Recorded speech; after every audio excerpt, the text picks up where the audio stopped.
We're starting with another sketch. This is full size, and the top of the armrest is cut off because my paper is only so big.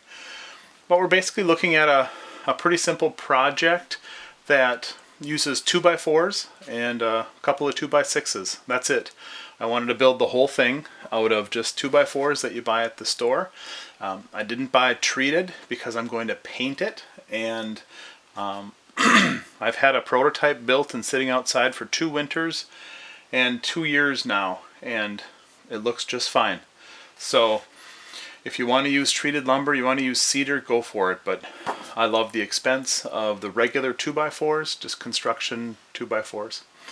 So we'll have a couple of legs and a center brace here, or the center rail here, the seat, and one backrest piece. The backrest is at 15 degrees, and the back leg, just to give it a little more stability, is at 10 degrees. So I did quite a bit of a measuring of a bunch of different chairs, and especially the car seat. That's probably the most comfortable seat I sit in sometimes. Some of the stuff I built is pretty comfortable too, but a car seat's really comfortable. Probably because of all of that foam, but that was at 15 degrees as well, and probably the best setting. So this is where we'll start, and we'll start right now by cutting up all of our pieces. I have all of my pieces laid out here, measured out, and I'm marking them all individually so I can go and cut them at the combination miter saw. All of the pieces for this chair one chair came out of 5 2x4s. I have a couple of scraps, even a scrap of a cedar that I had left over. The rest of these are just regular construction grade. And we'll have to cut around some of the pieces. It's hard to find a perfect 2x4, but I think the way we have it, I'll give them a little bit of a buffing with a hand plane, and maybe even fill a little bit with some wood filler. But not too much. Everything should be good. Just take your time when you're at the store picking out and get as many good ones as you can. So 5 2x4s and 1 2x6 by 6 foot. This is for the arms, and they're 36 inches long by 2x6. So now I'll just take these over to the miter saw and cut them all to length.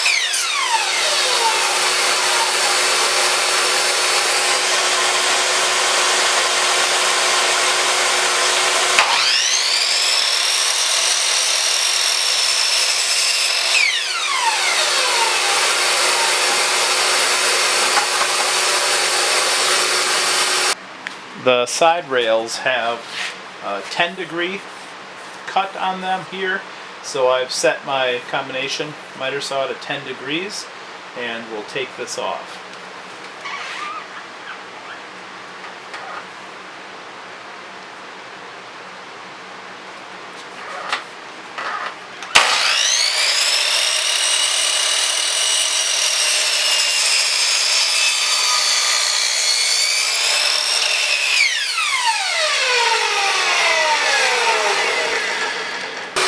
The bottom of the backrest will have a 15-degree angle, so I switch this to 15 degrees and we'll take that off.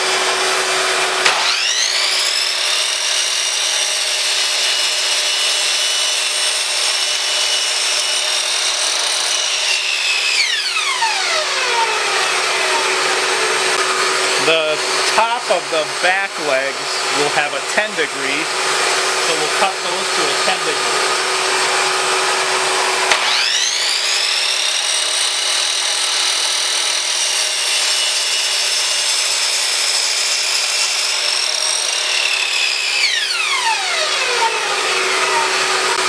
The 10 degree on the back legs is on both sides, so we'll cut that.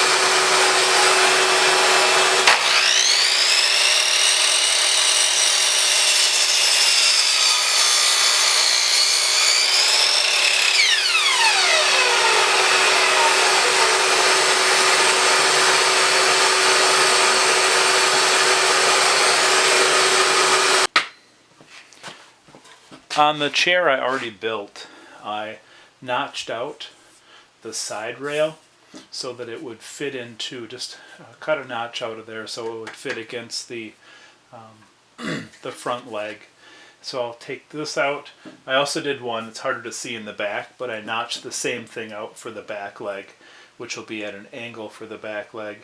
So I'm going to take those out right now on both side rails.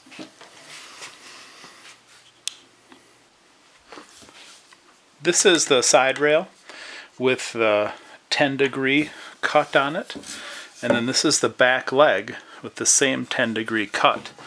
So I just put these two together. You see the angles line up perfectly. Then we'll just mark this side because that's the thickness that we want, the 3.5 inches, to notch out of the inside of this leg. So, I'm sorry, the inside of this side rail. So here's the other side rail. The inside of this one will also be notched out. And I only take about, I think, a 3/8 or 1/4 inch out of here. Just enough to give it a little more surface area. And then it's not just the screws that are going to hold the pressure from this back leg being bowed out or bowed back just a little bit.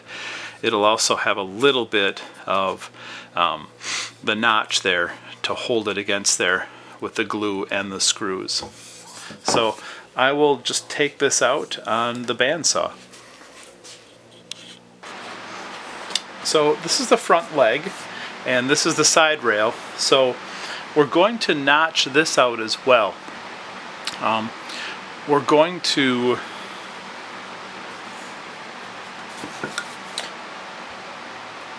have a front rail here on the chair, which sits just a little bit inside here, just a little bit of an inset, and then the rest of this is where this needs to be notched out.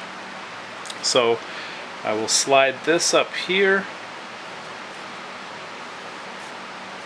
and then we can just transfer the mark right down here to show where we want that to be notched out.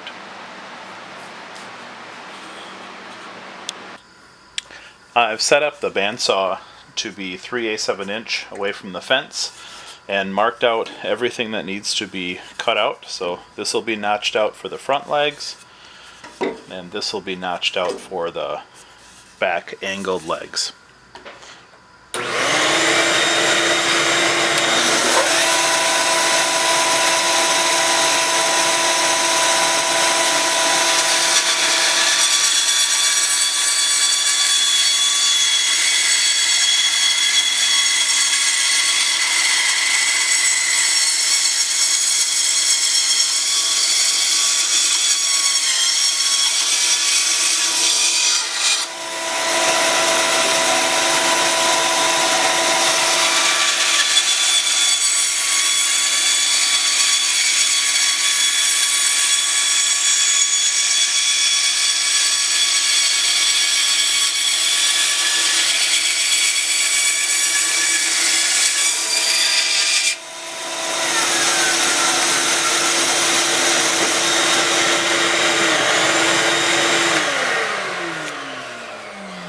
Now we'll take the rest of this out with a handsaw.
finish the rest of these and move on.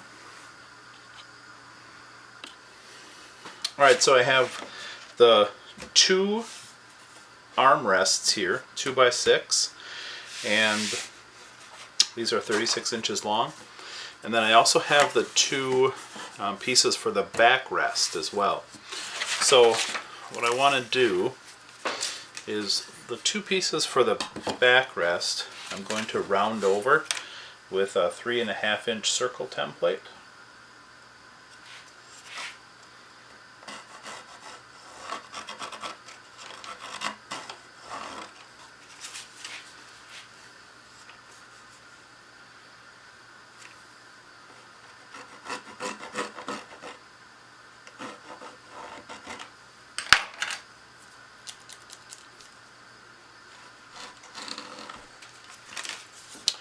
And then we will cut these out on the bandsaw and then finish them on the disc sander.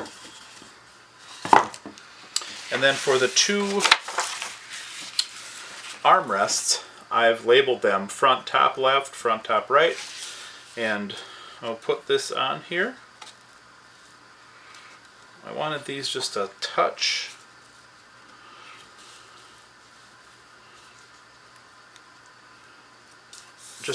shorter than the 36 inches. I'm just realizing that now. I made this template when I made the first one, and I guess I forgot that I made them 31 inches. So they don't need to be the full 36. So we will mark these out.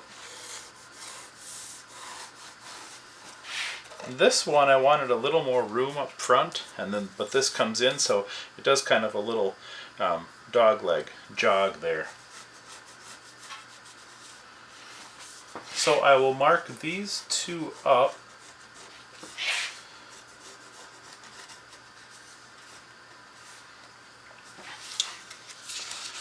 Flip this over, mark this one. So I'll finish marking this one, and then we'll cut these out on the bandsaw as well, and then finish these up on the disc sander, and then a little bit in here we'll have to finish up with probably the spoke shave. Okay.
round over, clean up these edges on the disc sander.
Alright, so I'm going to round the edge over here.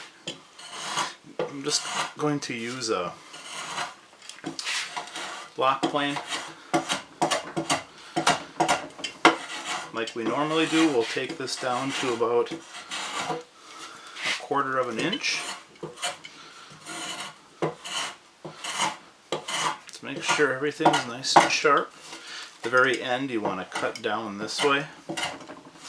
Then once you have it down to about that 1/4 of an inch, which is about at a 45-degree angle, then bring it up to that 22.5 or so.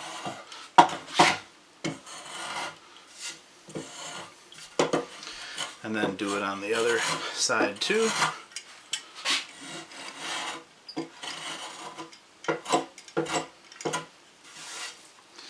And then this one we can touch up with a little bit of sandpaper. Again, this is just 60 grit because it's going to be painted.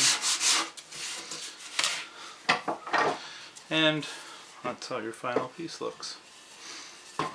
Sand this out just a little bit.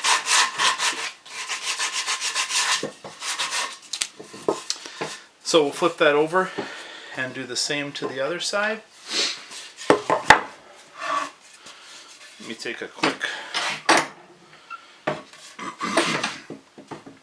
This one I'll kind of do the same way. I'll show you that one here.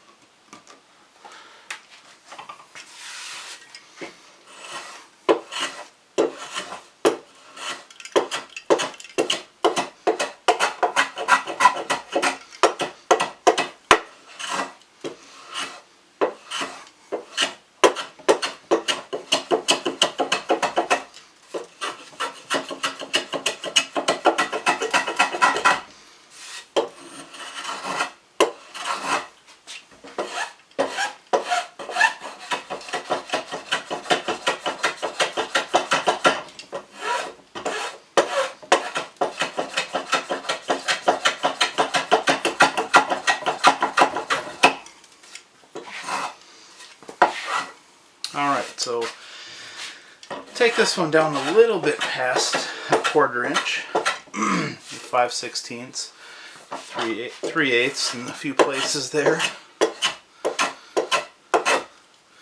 Alright, so we have our 45-inch bevel, sorry, 45-degree bevel, and we'll just round that over, and then go down to the bottom edge. Do that as well.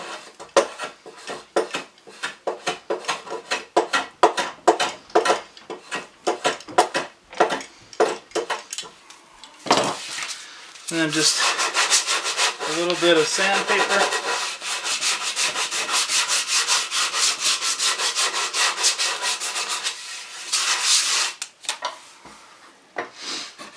And that should be good. For the other side, like in here and in here, that one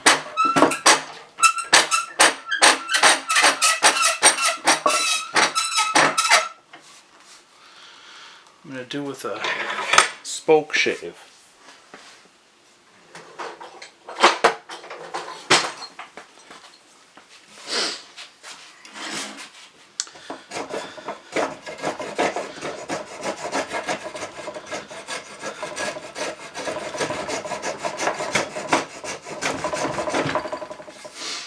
I noticed on the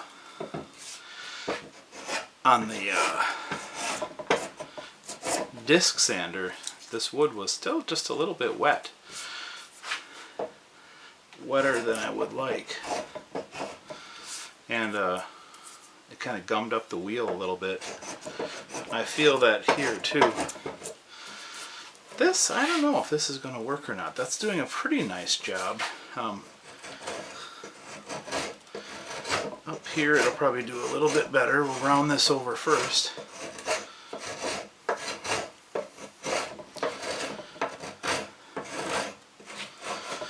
And you can certainly do your sides this way too.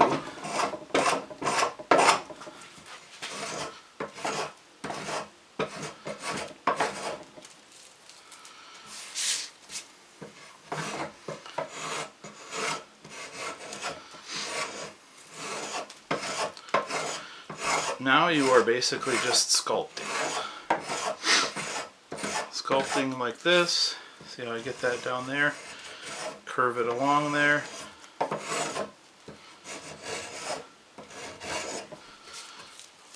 On this side.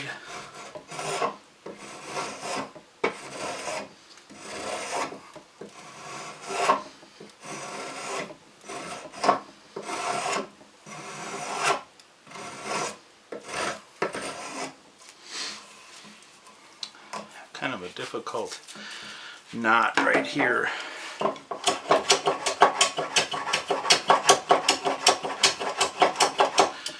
That'll be a little bit easier with the block plane.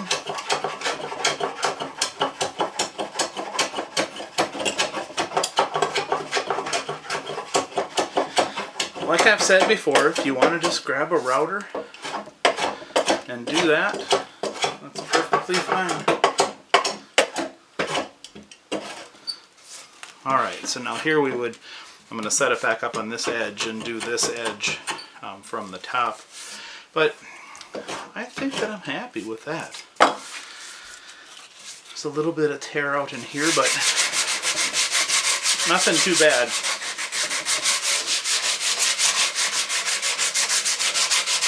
Just a light sanding. And there. That looks nice. So we'll do the same on this side and then take down all these other edges. The belt sander did such a nice job on here. I'll probably just touch this up with a little bit of sandpaper and after I round over the edges, and that'll be good. Alright, one thing I wanted to remind you of is on the belt sander, I'm sorry, the disc sander, when I have the disc sander going this way, well, better yet, let's do it this way. When it's turning this way, it's turning down. You never want to push your board in on the side that's spinning up, because if you push in too hard, it'll grab it and torque it up on you. So when I was going along here, I was just skimming on that half of the wheel that was going down. Alright, I'll finish these up and we'll move on.